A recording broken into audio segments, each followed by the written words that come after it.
तो अगर आप जेईई मेन 2026 की तैयारी कर रहे हो और आपका टारगेट है एनआईटी दुर्गापुर, तो ये वीडियो आपके लिए बहुत ज़रूरी है। आज हम बात करेंगे एनआईटी दुर्गापुर 2026 के एक्सपेक्टेड कटअप की ब्रांच वाइज रैंक के हिसाब से, ताकि काउंसलिंग से पहले आपको एक क्लियर पिक्चर मिल सके। इंटरनेट पर बहुत सारे नंबर्स मिल जाते हैं दोस्तों, लेकिन इस वीडियो में आपको मिलेगा प्रीवियस ईयर्स के ट्रेंड पर बेस्ड प्रैक्टिकल एनालिसिस। तो वीडियो को एंड तक जरूर देखना। तो दोस्तों सबसे पहले हम लोग यहाँ पे बात करते हैं कि 2024 में कितने कैंडिडेट जो है वो जेईई मेंस के एग्जाम में अपियर हुए थे। तो 14.15 लाख जो है बच्चे जो है वो 2024 में अपियर हुए थे। वहीं अगर 2025 की बात करें तो दोस्तों 14.75 लाख जो है बच्चे जो है वो 2025 में अपियर हुए थे। वहीं अगर 2026 की बात करें तो जो एक्सपेक्टेड डाटा है वो 14.5 से 16 लाख के आसपास का है। ठीक है, तो यहाँ पे अगर आप देखें दोस्तों तो ईयर वाइज जो है नंबर ऑफ कैंडिडेट्स की संख्या जो है बढ़ रहा है। तो इसके हिसाब से होता क्या है कि हर साल जो आपका ओपनिंग और क्लोजिंग रैंक होता है ब्रांच वाइज, उसमें भी आपका यहाँ पे वेरिएशन देखने को मिलता है। साथ ही साथ थोड़ा बहुत यहाँ पे रैंक में भी बच्चों थोड़ा सा डिफरेंस देखने को मिलता है। ठीक है, तो ये सारी चीज़ें आपको क्लियर हो जाएगा जब आप डाटा को देखोगे और डाटा को समझोगे, तो आपको यहाँ पे क्लियर पता चल जाएगा कि 2026 के लिए आपको करना क्या और आपका क्या मिनिमम रैंक होना चाहिए कि आसानी से आपका एडमिशन जो है दोस्तों एनआईटी दुर्गापुर में हो जाए। ठीक है, तो दोस्तों अब बात करते हैं हम लोग academic programme name, quota, seat type, gender, opening rank, closing rank. ठीक है, अब देखिए यहाँ से इधर का जो डाटा है ये आपका 2024 का है और इधर जो डाटा है दोस्तों ये आपका 2025 का है। ठीक है, तो कंफ्यूज नहीं होना है। तो देखिए यहाँ पे एक चीज़ जो इंपॉर्टेंट है वो है ओएस कोटा, यानी जो भी हम यहाँ पे बात करने वाले हैं वो ओएस कैटेगरी के लिए बात करने वाले हैं। और सीट टाइप कैसा रहने वाला है, ओपन। और जेंडर न्यूट्रल यानी ओपन कैटेगरी की दोस्तों यहाँ पे हम बात करें, OBC, NCL, SC, ST category की यहाँ पे हम बात नहीं कर रहे हैं। ठीक है, अगर आपको किसी पर्टिकुलर कैटेगरी से रिलेटेड वीडियो चाहिए तो वो आप हमारे कमेंट बॉक्स में कमेंट कर सकते हैं, हम उसका वीडियो जो है अपलोड कर देंगे। ठीक है, चलिए तो सबसे पहले बात करते हैं बायोटेक्नोलॉजी। तो अगर 2024 की बात करें तो बायोटेक्नोलॉजी में जो ओपनिंग रैंक देखने को मिला था वो 35,794 रैंक पर हुआ था और क्लोजिंग रैंक जो था दोस्तों वो 47,888 रैंक पर हुआ था। वहीं अगर 2025 का ओपनिंग की बात करें तो 37,549 रैंक पर, और जो क्लोजिंग था वो लगभग 48,052 रैंक पर हुआ था। ठीक है, तो यहाँ पे थोड़ा बहुत आप वेरिएशन देख पा रहे होंगे कि ओपनिंग जो हुआ था 2024 में 35,794 पर और 2025 में जो ओपनिंग हुआ वो 37,549 रैंक पर। तो ये दोस्तों एक्चुअली होता क्या है कि बच्चे जो अपना प्रेफरेंस चूज करते हैं ना, उसके वजह से यहाँ पे थोड़ा बहुत जो वेरिएशन देखने को मिल जाता है। ठीक है, लेकिन अगर आपका टारगेट है कि नहीं मेरा एडमिशन जो है एनआईटी दुर्गापुर में बायोटेक्नोलॉजी के अंदर हो जाए, तो अगर आपका 48,000 तक का रैंक आ जाता है 2026 में, है ना, तो आसानी से यहाँ आपका एडमिशन दिख जाएगा। ठीक है, चलिए नेक्स्ट है केमिकल इंजीनियरिंग। तो यहाँ पे ओपनिंग जो रैंक था दोस्तों वो 28,000 और क्लोजिंग रैंक जो था 2024 में वो 33,696 था। जबकि अगर हम लोग 2025 की बात करें तो देखिए यहाँ पे ओपनिंग हो गया था 25,470 रैंक पर ही, लेकिन जो क्लोजिंग था वो आपका 33,937 रैंक पर हुआ था, है ना। तो बहुत ज़्यादा यहाँ पे क्लोजिंग में डिफरेंस नहीं है, 300 रैंक का ही डिफरेंस है, यानी 33,000 के आसपास भी अगर आपका आ जाता है या 34,000 से के आसपास भी दिखता है ना 2026 में आपका रैंक, तो आसानी से यहाँ पे केमिकल इंजीनियरिंग के अंदर होता हुआ आपको दिखाई देगा एडमिशन, है ना, एक्सपेक्टेड है दोस्तों। नेक्स्ट है केमिकल इंजीनियरिंग, है ना, ये आपका ओपनिंग हुआ था 34,405 रैंक पर और क्लोजिंग भी उतना ही पे देखने को मिला। वहीं अगर 2025 की बात करें दोस्तों तो 36,842 रैंक पर ओपनिंग हुआ था और इसी रैंक पर ये क्लोजिंग भी हुआ, है ना। नेक्स्ट है केमिस्ट्री। केमिस्ट्री में जो ओपनिंग हुआ था वो 52,850 रैंक पर हुआ था 2024 में और क्लोजिंग जो है दोस्तों 54,181 रैंक पर हुआ।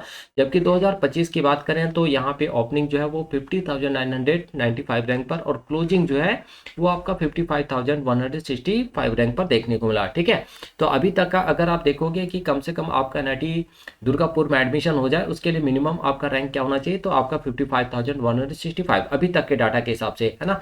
लास्ट में हम लोग बात करेंगे कि कम से कम आपका एनआईटी दुर्गापुर में एंट्री हो जाए उसके लिए कितना आपका रैंक होना चाहिए कम से कम। ठीक है, नेक्स्ट है सिविल इंजीनियरिंग। तो ओपनिंग हुआ था दोस्तों 33,236 रैंक पर 2024 में और क्लोजिंग 40,215 रैंक पर देखने को मिला। वहीं 2025 में अगर ओपनिंग देखोगे तो 30,006 रैंक पर ही देखने को मिल गया, लेकिन क्लोजिंग जो है वो आपका 40,941 यानी 40,000 के अंदर अगर आप आ जाते हो या 14,000 तक भी आपका रैंक आ जाता है 2026 में, तो सिविल इंजीनियरिंग के अंदर आपका एडमिशन होता हुआ दिखाई देगा। ठीक है, ठीक है। नेक्स्ट है कंप्यूटर साइंस एंड इंजीनियरिंग। तो ओपनिंग देखिए यहाँ पे 5973 रैंक पर और क्लोजिंग 8765 रैंक पर हुआ। जबकि 2025 की बात करें तो ओपनिंग 6565 रैंक पर और क्लोजिंग जो है दोस्तों आपका 9836 रैंक पर हुआ था। ठीक है। नेक्स्ट है इलेक्ट्रिकल इंजीनियरिंग। यहाँ पे 14715 रैंक पर ओपनिंग हुआ और 19559 रैंक पर क्लोजिंग हुआ था। जबकि 2025 में यही ओपनिंग जो रैंक था वो 14671 और क्लोजिंग रैंक जो था वो आपका 19972 रैंक था। ठीक है। तो 19000 यानी 20000 के आसपास आपको पहुंचना है 2026 में इलेक्ट्रिकल इंजीनियरिंग के लिए।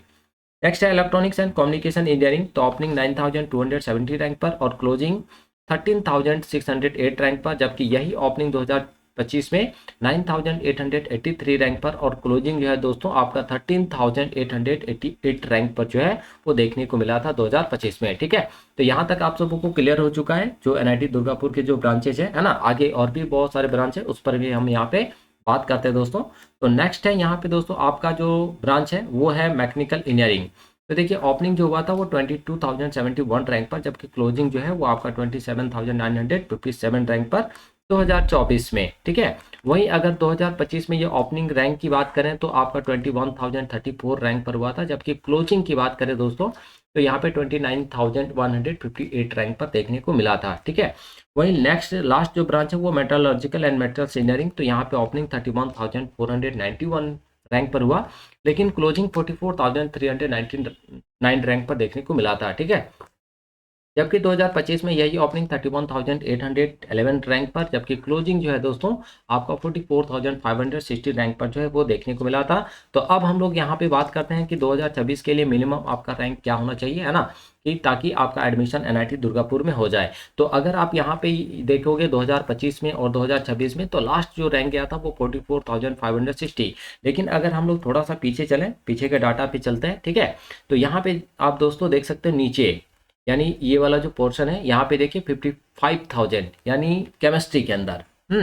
तो केमिस्ट्री में कितना गया था 55,165 लास्ट क्लोजिंग हुआ था। यानी एनआईटी दुर्गापुर में लास्ट जो एडमिशन हुआ था 2025 में वो किनका हुआ था, जिनका रैंक 55,165 था।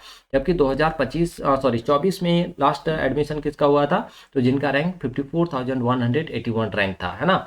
तो 2026 की बात करते हैं तो 2026 में दोस्तों यानी 55,000 के आसपास आपको जो लेकर आना पड़ेगा। अगर इतना तक आप लेकर आते हैं तो आपका एडमिशन कहाँ पे दिखेगा, तो केमिस्ट्री के अंदर जो आपका दिखाई देगा, है ना, एनआईटी दुर्गापुर में। ठीक है। तो ये आपका है एनआईटी दुर्गापुर के लिए कि 55,000 कम से कम आपका 2026 में आना चाहिए, है ना। अगर आप चाह रहे हो कि कम से कम मेरा लोअर ब्रांच में एडमिशन हो जाए तो उसके लिए कम से कम आपको 2026 में 55,000 रैंक तक लेकर आना पड़ेगा। और आप टॉप ब्रांच में एडमिशन लेना चाह रहे हो सीएससी वगैरह में, तो आप देख सकते हो दोस्तों कि कम से कम आपका सीएससी में एडमिशन के लिए जो है वो 9000 के आसपास आपका रैंक होना चाहिए, 9000 या 9500 के आसपास होना चाहिए। अगर यहाँ तक आप पहुँच जाते हैं तो सीएससी में भी आसानी से आपका एडमिशन जो है वो देखने को मिल जाएगा। लेकिन मिनिमम आप चाह रहे हो कि एनआईटी दुर्गापुर में आपकी एंट्री हो जाए तो कम से कम 55,000 आपको टारगेट लेके चलना है। ठीक है। तो आई दोस्तों आप सबको सारी चीज़ें ये क्लियर हो रही होंगी, है ना, कि एक्चुअली हम आपको समझाना क्या चाह रहे हैं। तो अगर आप 2026 में काउंसलिंग के लिए जाओगे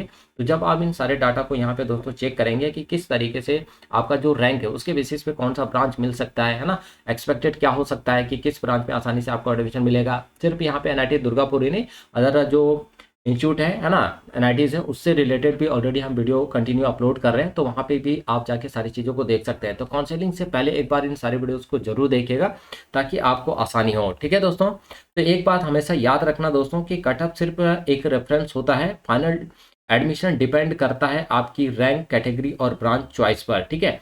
अगर अभी आपका स्कोर परफेक्ट नहीं है तो पैनिक करने की जरूरत नहीं है। सही इन्फॉर्मेशन और स्मार्ट काउंसलिंग काफ़ी फर्क डाल सकती है। तो कंपैरिजन छोड़ो, कन्फ्यूजन छोड़ो और फोकस रखो सिर्फ एक चीज़ पर, right decision at the right time. ठीक है। अगर ये वीडियो आपको हेल्पफुल लगी हो दोस्तों तो इसे उन दोस्तों के साथ शेयर करो जो एनआईटी दुर्गापुर को लेकर कंफ्यूज हैं। तो मिलते हैं नेक्स्ट वीडियो में इसी तरह के इन्फॉर्मेटिव वीडियोज़ के साथ।